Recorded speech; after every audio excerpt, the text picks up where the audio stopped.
ज्ञान ज्योति आवासीय विद्यालय में छात्र छात्राओं को स्कूल के शिक्षक शिक्षिकाएं ऑनलाइन करा रहे हैं practical theory. Question again. You are talking about rainwater harvesting. Okay, I'm going to explain this topic. Ruby, your question.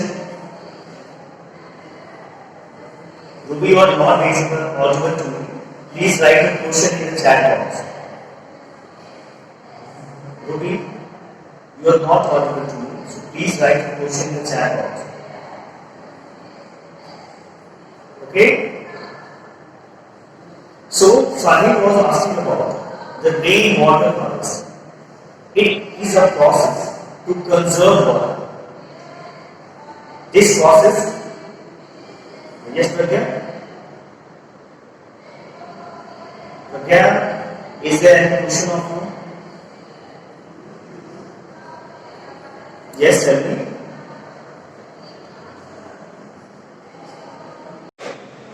So let's start today's lecture with some questions. Everyone, get ready for the questions. Okay. So my first question. Can you tell me? Come to page number 33. This ocean circulation is very important for all the living beings. They live inside the water or the oceans and the seas. You can imagine if you see the sea waves or the tides, the running water always come to the base or the corner to the seas and the ocean. Sushi, very good. Sushi's answer is absolutely correct. That the continuous changes the form of water from the earth to sky and then return back to the earth is known as the water cycle. Very good. This is the ultimate source of water, and this process is very important for the ability to understand what is the reason behind it. Always the water came and hit the corner or the bank of the oceans or the seas. So, students, the ocean circulation is the reason of this action or this activity of the sea water found in the oceans and the lakes. I explained last time.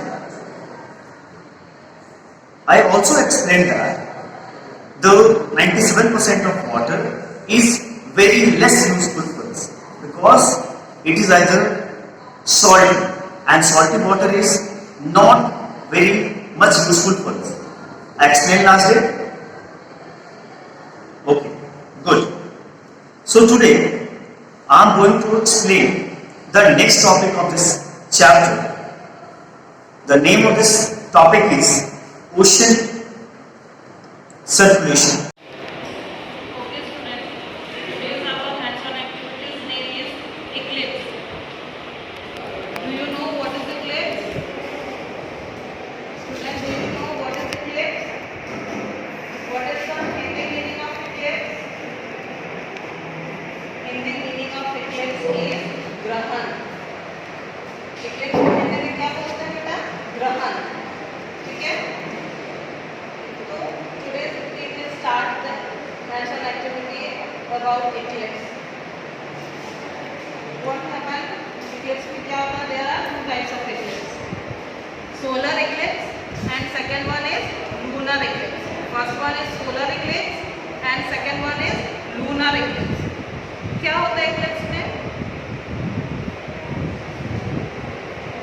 जब उसमें क्या क्या point आता है? How is Eclipse occur, कैसे Eclipse बनता है. ठीक है? तो क्या होता है? When Eclipse occur, when one object, कोई भी ऑब्जेक्ट के बीच में अगर उसका लाइट को ब्लॉक कर दिया जाता है तो वो इक्लिप्स होता है. ठीक है? तो हम लोग let's start. We will start this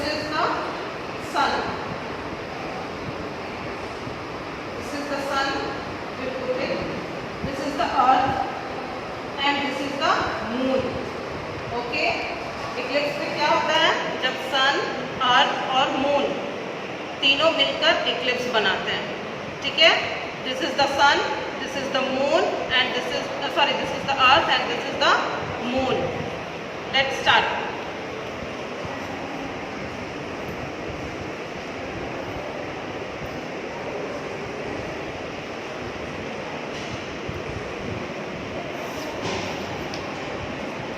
देखो सी, ये अर्थ सन लाइट देता है ना, सन हमें क्या देता है, हीट और लाइट देता है।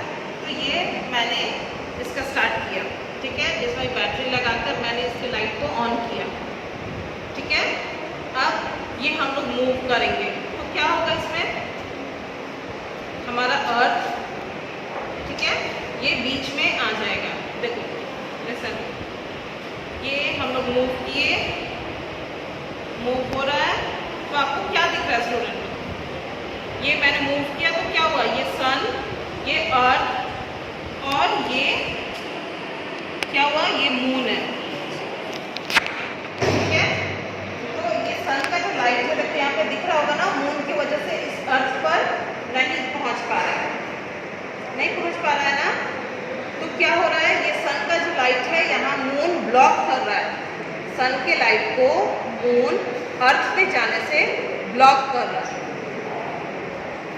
ठीक है स्टूडेंट। शिवम, वीडियो ऑन कीजिए, ओपन योर वीडियो।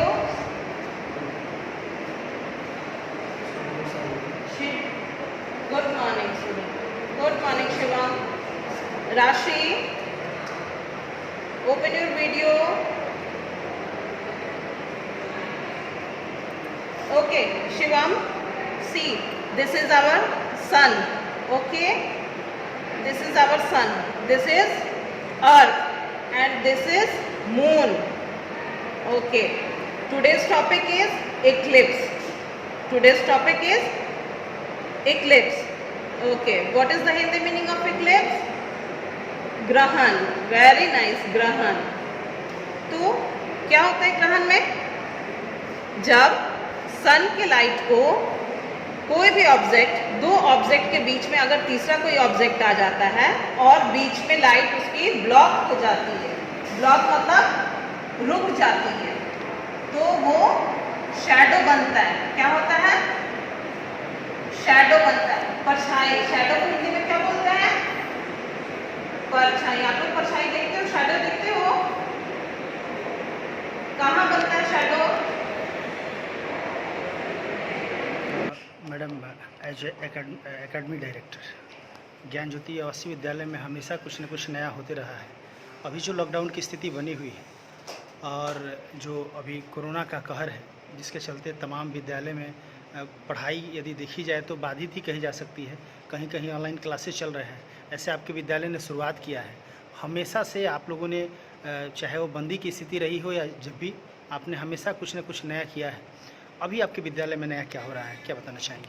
ऐसे मैं बताना चाहूँगा, अभी मैंने देखा ऑनलाइन प्रैक्टिकल वगैरह हो रहे हैं, इससे बच्चों को क्या बेनिफिट है और विद्यालयों से आपके यहाँ डिफरेंट कैसे है, क्या बताना चाहेंगे? ज्ञान ज्योति आवासीय विद्यालय ने इस लॉकडाउन की स्थिति में भी अपने स्टैंडर्ड को मेंटेन करते हुए और इसको आगे बढ़ाते हुए हमने इसमें कोरोना के एपिडेमिक में भी हार नहीं मानी और अपने शेड्यूल समय से ही हमने क्लासेस ऑनलाइन स्टार्ट करा दी थी। और सारे बच्चों को ये बेनिफिट मिला कि सारे बच्चों की पढ़ाई बिल्कुल सुचारू रूप से चली ऑनलाइन में ही। मैं अपने सारे टीचर्स, अपने टेक्निकल टीम को इसके लिए बहुत बहुत शुभकामनाएं और धन्यवाद देती हूँ कि उन्होंने मेरा शेड्यूल बिल्कुल भी गड़बड़ाने नहीं दिया। साथ ही साथ हमारा जब एग्ज़ाम शेड्यूल था, हमने एग्ज़ाम्स भी कराए ऑनलाइन और अब हम लोग हाफ ईयरली एग्ज़ाम्स की तरफ बढ़ रहे हैं। हमारा हाफ ईयरली एग्ज़ाम्स का सिलेबस ऑलमोस्ट कंप्लीट है और we are planning for the half yearly exams also. इसके अलावा जैसा आपने अभी देखा कि प्रैक्टिकल्स भी हम ऑनलाइन करा रहे हैं, जैसे कि ज्ञान ज्योति आवासीय विद्यालय जाना जाता है अपने प्रैक्टिकल अप्रोच के लिए कि हम पढ़ाई के साथ साथ बच्चों को प्रैक्टिकल नॉलेज भी हर चीज़ों की देते हैं, ताकि बच्चों को जो भी वो पढ़ाई कर रहे हैं उनके जहन में वो उतर सके और उनका कॉन्सेप्ट क्लियर हो सके। इसी के लिए हम लोगों ने अपनी प्रैक्टिकल्स की क्लासेस स्टार्ट की हैं। साथ ही साथ टाइम टू टाइम हम बहुत सी एक्टिविटीज़ भी अभी करा रहे हैं, जिससे बच्चों का मोनोटोनस जो वो ऑनलाइन पढ़ाई से हो गए हैं वो दूर हो सके और साथ ही उनके कॉन्सेप्ट भी पूरे क्लियर हो सके। और टाइम टू टाइम हमारे वेबिनार्स हो रहे हैं पेरेंटिंग के लिए, जिसमें बच्चों को, पेरेंट्स को पॉजिटिव थिंकिंग, पॉजिटिव पेरेंटिंग के बारे में भी जानकारी दी जा रही है। ड्यूरिंग इस लॉकडाउन जो है बच्चे और पेरेंट्स सभी जो है वो बहुत नेगेटिविटी की तरफ मुड़ गए थे। एपिडेमिक का जो कहर था वो सबके ऊपर आया है, तो उसमें पॉजिटिव पेरेंटिंग पे भी हमने कई वेबिनार किए और कल ही हमारा संडे को फिर एक वेबिनार है पॉजिटिव पेरेंटिंग को लेकर। तो मैं अपने सारे दर्शकों को, अपने सारे पेरेंट्स को ये कहती हूँ कि आप ज़रूर उससे जुड़िए और अपने बच्चों के लिए अभी आप ही जो है वो एक टीचर भी हैं, एक पेरेंट्स भी हैं, क्योंकि आप ही की देख रेख में बच्चों की पढ़ाई इस सेशन में हो रही है। तो उस पेरेंटिंग वेबिनार में आप लोगों को कुछ और टिप्स दिए जाएंगे, कुछ और चीज़ें बताई जाएंगी, जिससे आपकी पेरेंटिंग और अच्छी हो सकेगी। सर, सबसे पहले तो आपको बधाई देना चाहेंगे। बहुत ही खुशी हुई, जानकारी मिली कि पूरे सीबीएसई में, यदि बिहार की बात की जाए तो बिहार में इकलौता आप हैं जिनको सीबीएसई ट्रेनिंग में आपको सेलेक्ट किया गया। इससे सर जानना चाहेंगे हमारे बिहार के लोगों को, या यदि बात करें खासतौर पे भोजपुर में, तो भोजपुर ज़िले के लोगों को इससे क्या बेनिफिट होने वाला है, यहाँ के बच्चों को क्या benefit? Firstly, it's really a matter of pride, not only for me but also for my school community, because I was the only one to be selected from the CBSE side for the sessions to be had been held on 24th as well as on 27th. Basically, the motto of CBSE having these sessions in collaboration with the foreign universities to nurture the principals, vice principals and teachers, how they can move ahead in their life and they can update the children and they can do the things in an effective way and in a very proper way. The sessions I have attended on 24th as well 27th were quite informative as well as acknowledgeable sessions. Professor Rose Chu, she was from Nottingham University from Malaysia campus. She shared her views. Only 30 participants were selected from CBSE headquarters. The topic on the 24th she shared with us, that is managing changes. And on that day we really come to know that the changes we have to make in the school premises especially, that are step change, incremental change as well as leading change.